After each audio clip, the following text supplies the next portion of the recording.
현대자동차는 이번 서울 모빌리티 쇼에서 일단 메인으로는 신형 소나타를 공개했어요.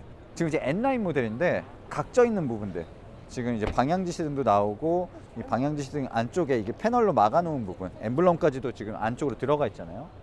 이 부분은 이 소나타뿐만 아니라 앞으로 나올 산타페 이런 모델에도 이런 유사한 디자인이 채용되지 않을까 싶어요. 기존에도 이렇게 스포일러처럼 도단한 부분이 있긴 있었는데 그때는 이 LED 램프가 이 스포일러를 감싸고 있는 형상이었거든요. 지금은 심플하게 일자로 바뀌면서 끝에 마치 아반떼처럼 이 H를 형상한 이 테일 램프가 적용이 됐습니다. LED를 많이 사용하면서 디자인 요소가 굉장히 얇아졌죠. 램프가 상당히 얇아진 거를 또 확인할 수가 있습니다. 그리고 이 N9이잖아요. N도 아니란 말이에요.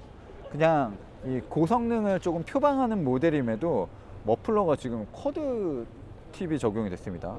그래서 양쪽에 이제 2개씩 머플러가 나와 있어요. 현대차가 휠도 잘 만들고 N9이지만 이렇게 N 배지까지도 붙여 놓았습니다. 가장 크게 변한 부분은 이제 앞모습이죠. 이 심리스 호라이즌 램프가 새롭게 적용이 됐습니다. 이 범퍼 하단의 디자인은 N9 약간 고성능을 지향하는 모델답게 좀 강렬하게 표시가 되어 있고 이 세부적인 디자인들도 꽤나 꼼꼼하게 만들어 놨습니다. 굳이 N9이 아니더라도 디자인이 예쁩니다. N9 휠이나 이 기본형 모델 휠이나 일단 멋있습니다. 이번 신형 소나타 같은 경우는 여러 부분에서 좀 공을 들인 흔적들이 보이는 것 같아요. 일반 모델도 이렇게 스포일러처럼 보이는 장식이 그대로 붙었습니다. 개인적으로 앞모습은 상당히 멋있다고 생각이 드는데 뒷모습은 조금 갸우뚱합니다. 자, 실내 기본적인 디자인은 기존 모델과 크게 다르지 않습니다. 다만 이렇게 커브드 디스플레이가 새롭게 놓였고 이 디스플레이의 가운데 쪽은 이쪽 부분은 비어져 있어요. 그리고 이 왼쪽에 이 지문 인식이 새롭게 추가가 됐습니다. 자, 이 부분이 사실 아반떼를 비롯한 여러 모델에 사용이 되고 있는데 쓰임새가 전혀 없었거든요. 근데 지문 인식을 넣었는데 이렇게 넓은 면적에 지문 인식 하나 넣는 게 올바른가? 이거는 조금 생각할 필요가 있을 것 같고 너무 도드라지는 느낌, 너무 튀는 느낌이 들어서 좀 아쉽기도 합니다. 코나 전기차, 신형 코나 전기차도 이번 모터쇼에 전시가 됐습니다. 코나 전기차는 뭐 디자인적인 것들보다는 제원이 조금 더 궁금해요. 그래서 제원을 먼저 살펴보면 64.8kWh, 그리고 이 복합주행 거리가 417km입니다. 코나 같은 경우도 사실 뭐 내연기관 플랫폼으로 해서 계속 전기차가 만들어지고 있잖아요. 그럼에도 이 주행거리가 계속해서 늘어나고 있고, 무엇보다 이 신형 모델은 이 전비, 복합 전비가 좀 눈에 띄게 늘어난 것 같아요. 그래서 롱레인지 모델은 417km, 그리고 이 스탠다드 모델은 311km를 갈 수 있다고 합니다. 자, 앞쪽에 충전구가 있는데 개인적으로 전기차들이 뭐 이렇게 앞에서 충전하는 경우가 많은데 이게 어쨌든 전면 주차보다 이제 후면 주차가 조금 더 편하잖아요. 이런 것들도 조금 나중에는 바뀌어야 되지 않을까 뭐 그렇게 생각을 해봅니다.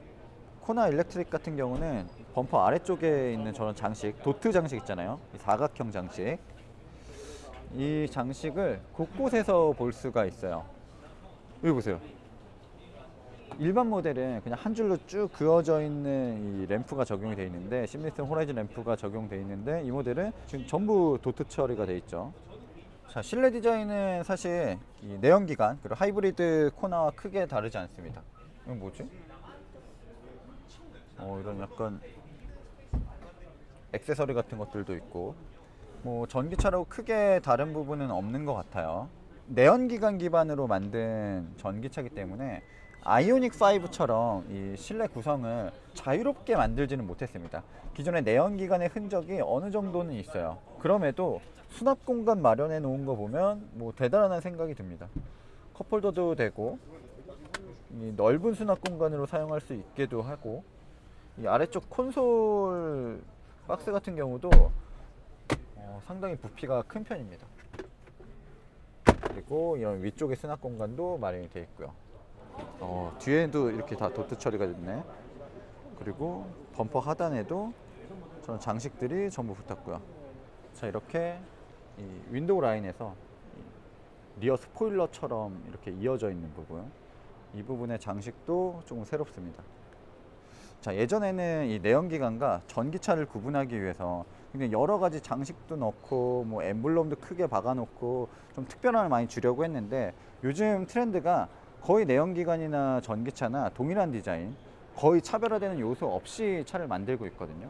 이런 도트 포인트 같은 것들을 사용해서 좀 내연기관 모델과 전기차 모델을 어느 정도는 구분해 놓고 있는 것 같아요. 자, 아반떼 페이스리프트 모델입니다. 아반떼는 사실 지금 저희가 소지하고 있는 회사차로 사용하고 있는 이 초기형 모델도 디자인 완성도가 꽤 높다고 생각을 하거든요. 그러다 보니까 페이스리프트 모델에서 디자인 변화가 엄청나게 새롭진 않습니다.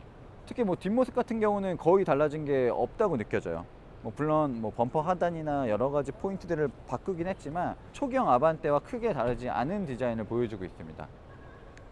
이거 좀 이상한 게 붙었다. 이게 이렇게 뱀 비늘 같은 그런 장식이 새롭게 덧대지기도 했고, 아반떼 페이스리프트의 가장 큰 변화는 앞모습이에요.